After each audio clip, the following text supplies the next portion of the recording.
नमस्कार। आप सभी लोगों का आपके अपने YouTube चैनल एडी आयुर्वेदा पे मैं पुनः स्वागत करता हूं। आप सभी लोग मेरे चैनल को अधिक से अधिक मात्रा में, अधिक से अधिक संख्या में सब्सक्राइब करें, शेयर करें, लाइक करें, बेल आइकन भी दबा लें कि जिससे जो भी नया वीडियो आएगा वो आप सभी के पास पहले से पहले पहुंचे। पिछले वीडियो में हमने अध्ययन संप्रदानीय नामक जो तीसरा अध्याय है सूत्र स्थान का, उसके बारे में चर्चा की थी या डिस्कशन जो हुआ था हमारा। अब मैं चतुर्थ अध्याय जो प्रभाषणीय अध्याय है उसके बारे में आप सभी लोगों को यहां पे बात करूंगा। आइए, चतुर्थ अध्याय प्रभाषणीय अध्याय। अथातः प्रभाषणीयम अध्याय व्याख्यास्यामः यथोवाच भगवान धन्वंतरी ही। भगवान धन्वंतरी ने बोला है प्रभाषण का अर्थ क्या होता है। प्रभाषण का जो अर्थ रहता है अधीत शास्त्र से पुनरर्थतो व्याख्यानम प्रभाषणम। अधीत शास्त्र जो हम लोगों ने ग्रहण कर लिया है, जिसका हमने ज्ञान प्राप्त कर लिया है, उसका अर्थशः जो व्याख्यान होता है, जो मनन होता है, वो प्रभाषणीय अध्याय के अंतर्गत यहां बताया गया है। तत् अधिकृत कृतो अध्याय प्रभाषणीय, उसको प्रभाषणीय कहा जाता है। जो अध्याय शास्त्र पढ़ा जा चुका है उसका अर्थ सहित और अनुसंधान पूर्वक व्याख्यान करना प्रभाषण के अंतर्गत आता है। अब यहाँ पे जो अनुसंधान शब्द है उसके बारे में अभी जो पहले वाला चैप्टर है अध्ययन संप्रदानीय, उसमें भी 54 नंबर का जो एक हम लोगों ने गद्य पढ़ा था, उसमें भी अनुसंधेय जो शब्द आया था वही। आइए, अधिगतम अपि अध्ययनम अप्रभाषितम अर्थतः।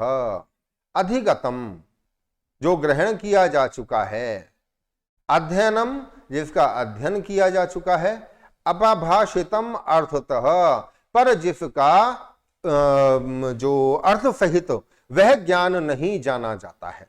आपने पढ़ तो लिया, अध्ययन भी अच्छा कर लिया, पर उसका भावार्थ या उसका जो मूल है, जो उसका तत्व है, वही हम लोगों को नहीं पता है। तो उसकी उपमा क्या दी गई है, खरस्य चंदन भार एव केवलम परिश्रम करम भवति। जिस प्रकार खर मीन्स गधा, एस, जिस प्रकार गधे के ऊपर चंदन का भार लाद दिया जाता है तो वो उसके लिए तो केवल मेहनत का काम होता है, दिमाग का काम तो होता नहीं है। इसी प्रकार अगर कोई शास्त्र पढ़ा गया है, उसका हमने ग्रहण किया है, परंतु उसका तत्व ज्ञान हमें नहीं है, उसका भावार्थ हमें नहीं पता है, तो हमारे लिए वो केवल उस तरीके से है कि हम जानते सब कुछ है, हमारे दिमाग में भार भी बहुत है, पर हम उसका उपयोग कुछ नहीं कर पा रहे हैं। इसी चीज को यहाँ पद्यात्मक भाषा में बताया गया है। यथा खरस चंदन भारवाही भारस्य वेत्ता न तो चंदनस्य एवं ही शास्त्राणि बहूनि अधीत्य चार्थेषु मूढ़ा खरवत वहन्ति। प्रभाषणीय अध्याय का या प्रभाषण का जो प्रयोजन है वो यहाँ पे बताया हुआ है, और वो वही जो ऊपर बताया हुआ कि आप लोगों ने सारा का सारा पढ़ लिया, समझ लिया, ग्रहण कर लिया, पर उसका तत्वतः अर्थ आप जानते ही नहीं है। तो उसी प्रकार से निरर्थक है जिस प्रकार की गधे के ऊपर रखा हुआ चंदन का भार, वह केवल भार है, उसके अलावा कुछ भी नहीं है। ठीक है, नेक्स्ट पे आइए। तस्मात् सविंशम अध्याय शतम अनुपद पाद श्लोकम अनुवर्णितव्यम अनुश्रोतव्यम च। जो 120 अध्याय जो प्रतिज्ञा है वो तो पहले ही कर दी गई है कि 120 अध्याय बताए जाएंगे। जो पहला चैप्टर है उसमें भी बताया हुआ है कि 120 अध्याय 5 स्थान में बताए जाएंगे। अभी हम जो पढ़ के आए हैं थर्ड चैप्टर में, उसमें उनके नाम तक बता दिए गए हैं। अनुपद जो ऊपर बताया हुआ था थर्ड चैप्टर में, पद पाद श्लोक, इन सबको एक साथ मिलाकर अनुवर्णितव्यम अनुश्रोतव्यम, इनका जो वर्णन किया जा चुका है और जो सुना जा चुका है। ठीक है, आ गया ये सूक्ष्म ही। अब मनन करना क्यों आवश्यक है भाई? सारी चीजें बता दी गई हैं कि हाँ ये श्लोक है, ये इस तरीके से, वो सारा बता दिया गया है, पर इनका मनन करना, इनका तत्व ज्ञान, इनकी जो माइन्यूट नॉलेज है उसको जानने की, हमें जो गहराई की नॉलेज है उसको जानने की क्या आवश्यकता है? कारण है सूक्ष्म ही बहुत ही सूक्ष्म होते हैं। द्रव्य, रस, गुण, वीर्य, विपाक, दोष, धातु, मलाशय, मर्म, शिरा, स्नायु, संधि, अस्थि, इतने सारे जो द्रव्य समूह बताए गए हैं, इनके भी तो भाग प्रविभाग होते हैं। सब वो जो द्रव्य है 9 प्रकार के कारण द्रव्य है। खादिन्यात्मा मन है कालो दिशस्य द्रव्य संग्रह, जो चरक में बताए हुए हैं, और वही पूरे आयुर्वेद शास्त्र में चलते हैं। ये बात भी आपको ध्यान रखनी चाहिए। जो 9 कारण द्रव्य बताए गए वो उनके भी अपने भेद, फिर उनके भी उपभेद, और उनके और ज्यादा उपभेद हैं।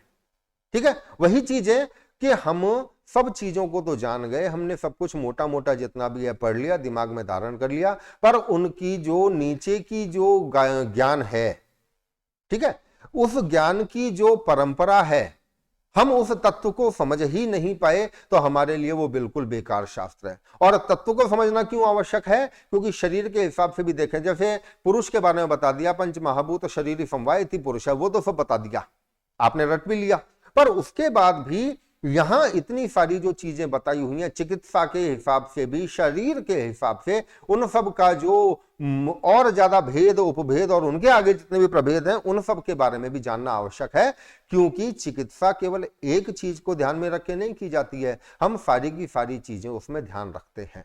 ठीक है, इसी प्रकार प्रनष्ट शल्योद्धरण, व्रण विनिश्चय, भग्न विकल्प, इनके और भी ज्यादा भेद, उपभेद सारे के सारे। तो इसीलिए बताया हुआ है, ये विचिंत्यमाना विमल विपुल बुद्धि अपि बुद्धिमाकुली कुर्यो, अच्छे अच्छे लोगों की विपल विमुल विपुल विमल विपुल बुद्धि अपि बुद्धिमा कली कर्य किम पुनः अल्प बुद्धि, के इन सब चीजों के भेद प्रभेद समझने के लिए अच्छे से अच्छे, विपुल बहुत ज्ञान वाला, विमल शुद्ध ज्ञान वाला, उनकी जो बुद्धि होती है वो भी आकुली गुर्य, मतलब कि व्याकुल हो जाती है कि अरे क्या क्या देखें, कैसे कैसे समझें, क्या क्या नहीं समझें और क्या क्या बहुत ज्यादा समझें। तो फिर अल्प बुद्धि वालों का तो कहना ही क्या। इसीलिए मनन करना अत्यावश्यक है। आगे आइए, तस्मात् अवश्यम अनुपद पाद श्लोकम अनुवर्णितव्यम अनुश्रोतव्यम च, इसलिए हमको पद, पाद, श्लोक, इन सब का अच्छी प्रकार सांगोपांग तत्व रूपक अर्थ समझना चाहिए। ठीक है, यही चीज बताई हुई है। नीचे जो इसका विमर्श मैंने दिया हुआ है ध्वनि व्याख्या में, उसको भी आप लोग एक बार देखिएगा।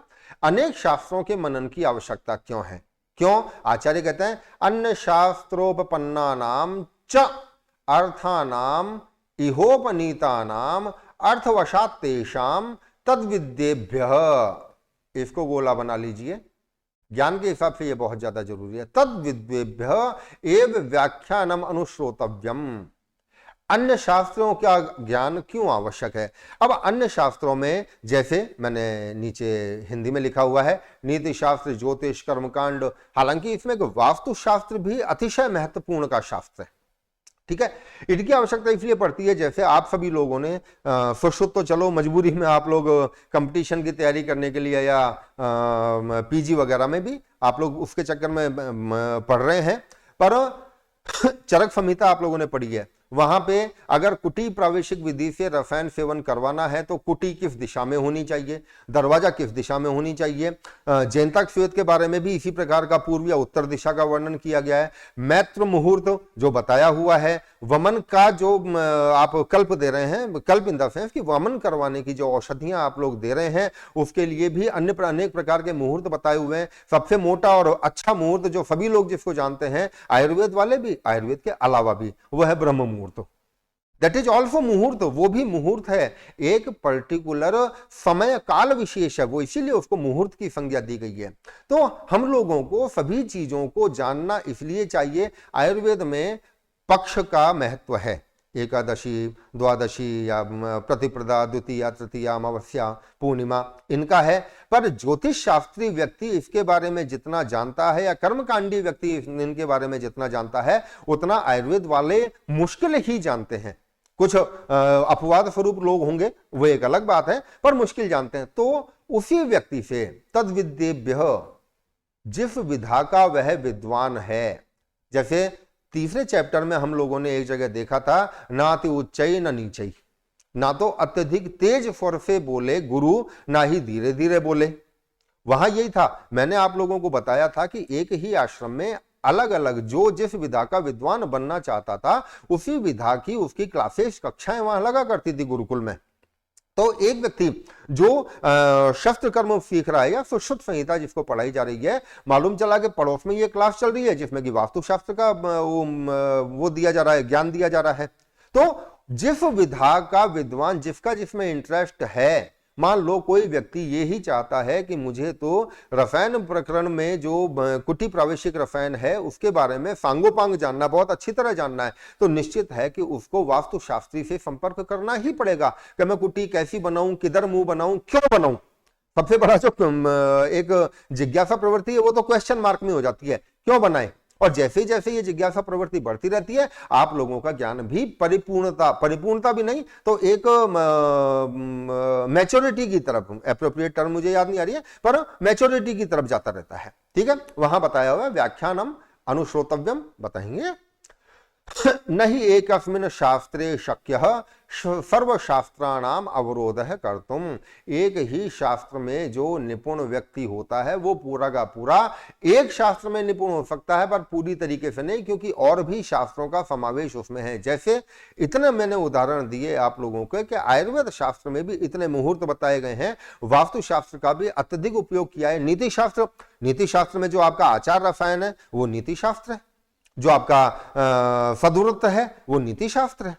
तो इन सब का भी वो जैसे चरक में भी बता दिया गया नीति शास्त्र के अंतर्गत के जो सदुरत है उसके अंतर्गत कि हर एक चौराहे को नमस्कार करना चाहिए। अब नीति शास्त्री और ज्योतिष वाले व्यक्ति उसको ज्यादा अच्छा इलेबोरेट कर सकते हैं बजाय कि किसी आयुर्वेदज्ञ के। तो इसलिए उन शास्त्रों को भी जानना अत्याधिक आवश्यक है।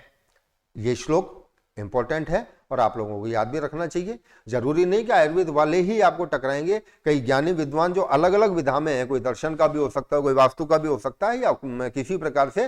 तो इस श्लोक को आप माइलस्टोन मान के चलिए।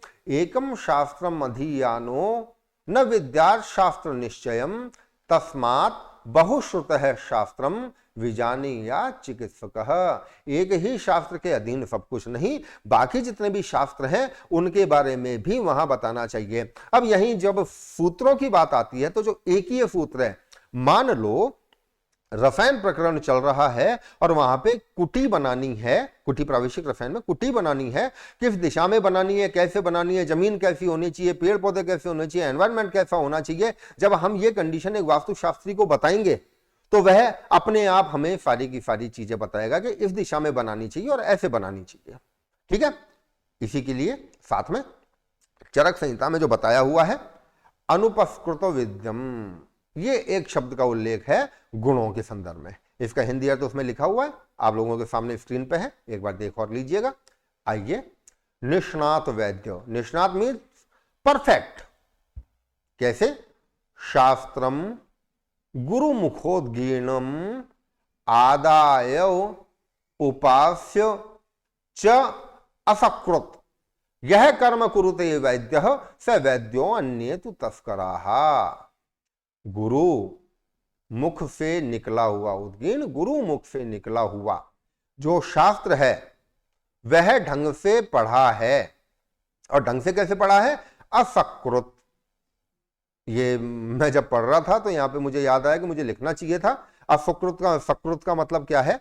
असकृत का मतलब होता है बारंबार। कहते हैं ना, practice practice makes a man perfect. हालांकि ये पुराना हो गया, ठीक है।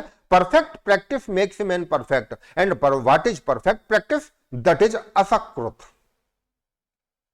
बार बार जब हम इन्हीं चीजों, गुरु मुख से जो निकला हुआ है, हम उसका उपादान करेंगे, हम पढ़ेंगे, हम समझेंगे उस चीज को, तो वो हमारे पूरे पूरे मन में या मस्तिष्क में अच्छी तरह घुस जाएगी। और जब वो घुस जाएगी तो हम चिकित्सा कर्म अच्छी तरह कर पाएंगे।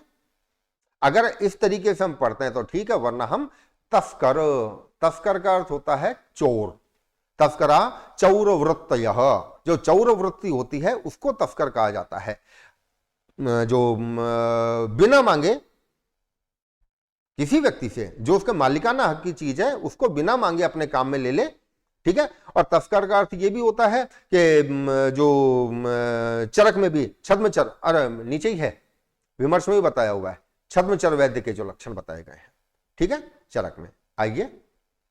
शल्य तंत्र के मूल प्रवर्तक औपधेनव, औरभ्रम, सौश्रुतम, पौष्कलावतम, शेषाणाम शल्य तंत्राणाम मूलानि एतानि निर्दिशेत। मूल रूप से केवल सुश्रुत संहिता ही नहीं, औपधेनव संहिता, औरभ्र संहिता, सुश्रुत संहिता और पौष्कलावत संहिता, ये सारी की सारी शल्य तंत्र के मूल हैं। ठीक है, आइए। इति सुश्रुत संहितायाम सूत्र स्थाने प्रभाषणीय अध्याय नामक जो चौथा अध्याय है वो यहाँ पे समाप्त होता है। उम्मीद है कि 5वां अध्याय भी मैं बहुत जल्दी ही आप लोगों के समक्ष लेके आऊंगा। आप सभी लोगों से मेरा विनम्र अनुरोध है कि आप लोग ज्यादा से ज्यादा संख्या में शेयर करें, सब्सक्राइब करें, लाइक भी करें। और जो लोग अभी कंपटीशन की तैयारी कर रहे हैं या ऑल इंडिया आयुर्वेद पीजी का एग्जाम देने वाले हैं, वो लोग भी मेरा चैनल देखते रहें। कहीं ना कहीं इसमें आपको ऐसी चीज मिलेंगी। कारण ये कि जो एक टिपिकल ट्रेंड पहले चला आ रहा था वो पिछले 2-3 साल में थोड़ा सा चेंज हुआ है। शायद उसमें मेरा यूट्यूब चैनल आप लोगों की बहुत ज्यादा हेल्प कर सके, ऐसा मेरा विश्वास है। आप सभी लोगों का धन्यवाद।